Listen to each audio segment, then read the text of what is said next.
मुझे झारखंड की सभी 81 विधानसभा सीटों को लेकर ताजा सर्वे। झारखंड में किसका रहेगा दबदबा, झारखंड में क्या कुछ स्थिति, क्या झारखंड में चंपई सोरेन के भाजपा में आने से झारखंड मुक्ति मोर्चा को लगेगा झटका।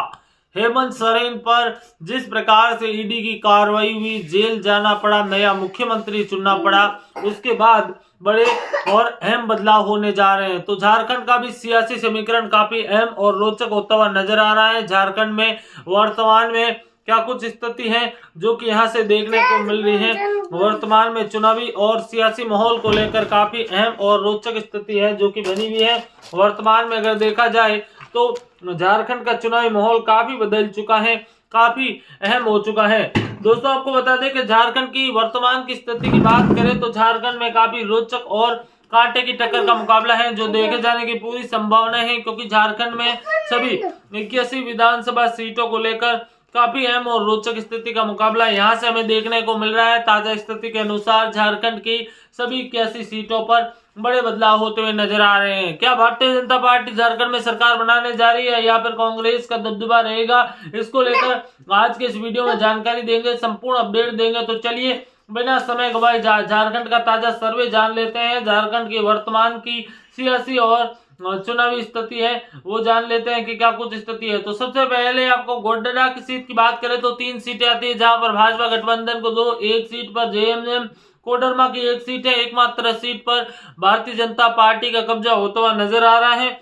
वर्तमान में चुनावी और सियासी माहौल को देखते हुए काफी रोचक और अहम स्थिति है जो कि देखने को मिल रही है कोडरमा की 1 सीट के बाद। जबकि अगर हम हाजीबाग की बात करें तो हजारीबाग की 4 सीटों में 3 सीटों पर वर्तमान में भारतीय जनता पार्टी का कब्जा होता हुआ नजर आ रहा है। वर्तमान में काफी रोचक और अहम सियासी माहौल है जो कि देखने को मिल रहा है। ताजा स्थिति के अनुसार महाराष्ट्र में जिस प्रकार की चुनावी स्थितियां उत्पन्न हुई उसके बाद झारखंड में भी काफी बड़े बदलाव होते हुए नजर आ रहे हैं। झारखंड में जो स्थिति है जो कि यहाँ पर देखने को मिल रही है, वर्तमान में काफी रोचक और कड़ा मुकाबला झारखंड में देखने को मिल रहा है। चतरा की 2 सीटों की बात करें तो 1 सीट पर यहाँ पर बीजेपी, 1 सीट पर कांग्रेस का कब्जा होता हुआ नजर आ रहा है। तो वहीं दोस्तों गिरिडीह की 6 सीटों में 3 सीटों पर भाजपा, 1 पर कांग्रेस और 2 सीटों पर झारखंड मुक्ति मोर्चा कब्जा जमाता हुआ नजर आ रहा है। झारखंड मुक्ति मोर्चा का अच्छा खासा प्रभाव है जो कि इस चुनाव में हमें देखने को मिल रहा है। वर्तमान में चुनाव को लेकर काफी अहम और रोचक स्थिति का मुकाबला है जो कि यहाँ से हमें देखने को मिल रहा है। ताजा स्थिति के अनुसार काफी अहम और महत्वपूर्ण अपडेट है जो कि यहाँ से हमें देखने को मिल रही है। धनबाद की 6 सीटों की बात करें तो 3 सीटों पर भारतीय जनता पार्टी, 1 सीट पर वर्तमान में अगर बात करें तो कांग्रेस पार्टी, जबकि 1 सीट पर अन्य का कब्जा होता हुआ नजर आ रहा है। 1 पर आरजेडी जीत रही है। रांची विधानसभा क्षेत्र की बात करें तो 7 विधानसभा की सीटें आती है रांची के अंतर्गत और 5 सीटों पर भारतीय जनता पार्टी, 1 सीट पर कांग्रेस, 1 सीट पर झारखंड मुक्ति मोर्चा और 1 सीट पर आरजेडी का कब्जा होता हुआ नजर आ रहा है। तो खूंटी की 2 सीटें हैं जहां पर 1 सीट पर भारतीय जनता पार्टी और 1 सीट पर कांग्रेस पार्टी जीतने में कामयाब होती हुई नजर आ रही है। ताजा स्थिति के अनुसार चुनावी माहौल काफी बदल चुका है। वर्तमान में काफी अहम और रोचक मुकाबला है। लगभग 35 सीटों का सर्वे हम आपके सामने दे चुके हैं जिनमें 21 सीटों पर भाजपा, जबकि आपको बता दें कि 6 सीटों पर कांग्रेस और 7 सीटों पर झारखंड मुक्ति मोर्चा और 1 सीट पर आरजेडी का कब्जा होता हुआ नजर आ रहा है। इस प्रकार से अगर लादरगाह की बात करें तो 1 सीट है जहां पर भारतीय जनता पार्टी जीत रही है। देवघर की 4 विधानसभा सीटों की बात करें तो देवघर की 4 विधानसभा सीटों पर 2 सीटों पर भारतीय जनता पार्टी, 1 सीट पर कांग्रेस पार्टी और 1 सीट पर झारखंड मुक्ति मोर्चा जीतती हुई नजर आ रही है। तो वहीं दोस्तों बांकुरा की 4 विधानसभा सीटों में 3 सीटों पर भारतीय जनता पार्टी, 1 सीट पर झारखंड मुक्ति मोर्चा जीतता हुआ नजर आ रहा है। 44 सीटों के सर्वे के बाद 27 सीटों के साथ भारतीय जनता पार्टी बहुमत के आंकड़े की ओर बढ़ती हुई नजर आ रही है। वर्तमान में काफी रोचक और कांटे की टक्कर का मुकाबला है जो कि यहाँ पर हमें देखने को मिल रहा है। ताजा स्थिति के अनुसार झारखंड में इस बार काफी अहम और रोचक स्थिति का मुकाबला है वो देखने को मिल रहा है। इसी बीच अगर आगे बढ़े तो हमारे पास कांग्रेस की 7 सीटें, जबकि झारखंड मुक्ति मोर्चा को 9 सीटें और एक सीट पर आरजेडी जीतती हुई नजर आ रही है।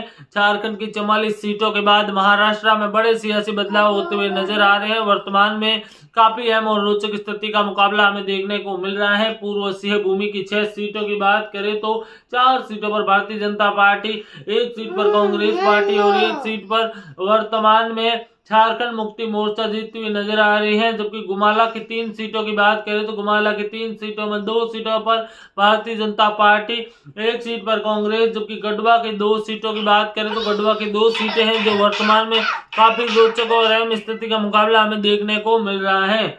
इसी बीच आपको बता दें कि झारखंड में चुनाव को लेकर जमताड़ा की 2 सीटें आ जाती हैं और झारखंड में जमताड़ा की 2 विधानसभा सीटों पर इस बार मुकाबला काफी पेचीदा और कड़ा माना जा रहा है, क्योंकि लोकसभा चुनाव को लेकर वर्तमान में सियासत और अहम तौर पर बड़ी अपडेट देखने को मिल रही है। दोनों ही सीटों पर भारतीय जनता पार्टी जीतती हुई नजर आ रही है।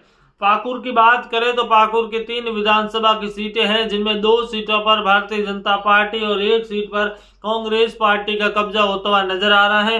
वर्तमान में चुनावी और सियासी माहौल काफी बदल चुका है। लातेहार की 2 सीटों की बात करें तो एक सीट पर भाजपा और एक सीट पर कांग्रेस पार्टी कब्जा जमाती हुई झारखंड मुक्ति मोर्चा जीतती हुई नजर आ रही है। जबकि पाकुड़ की 2 सीटों में 2 सीटें भाजपा और एक सीट पर विकास मोर्चा जीतता हुआ नजर आ रहा है।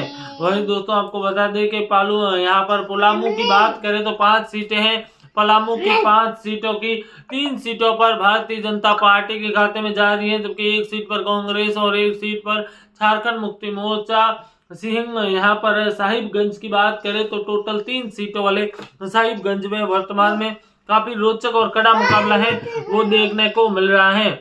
इसी के चलते वर्तमान में रोचक और कड़ा मुकाबला है जो कि इस क्षेत्र से हमें सीधे तौर पर देखने को मिल रहा है। महाराष्ट्र के बाद झारखंड में भी बड़े बदलाव होते हुए नजर आ रहे हैं जो कि अहम और महत्वपूर्ण माने जा रहे हैं।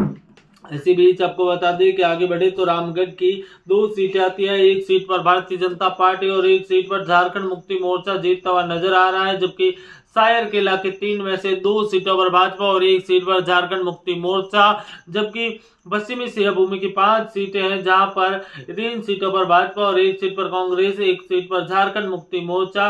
जबकि आपको बता दें कि सिमडेगा की 2 सीटें, दोनों ही सीटें भाजपा के खाते में। इस प्रकार से महाराष्ट्र की 82 सीटों के बाद भाजपा 50+ सीटें जीतती हुई नजर आ रही है। 51 सीटें जीतने का अनुमान लगाया जा रहा है। जबकि 13 सीटों पर कांग्रेस पार्टी के खाते में जाती हुई नजर आ रही है। 13 सीटों पर कांग्रेस की जीत बताई जा रही है। 17 सीटें झारखंड मुक्ति मोर्चा सबसे दूसरे नंबर की बड़ी पार्टी बन रही है। पिछली बार सबसे पहले बड़े नंबर की पार्टी थी, जबकि आरजेडी को 1 सीट मिलती हुई नजर आ रही है। इस प्रकार से महाराष्ट्र की तरह झारखंड में भी भारतीय जनता पार्टी एक बार फिर सरकार बनाने का आंकड़ा हासिल कर रही है। दोस्तों जुड़े रहे हमारे साथ। धन्यवाद। जय हिंद। वंदे मातरम।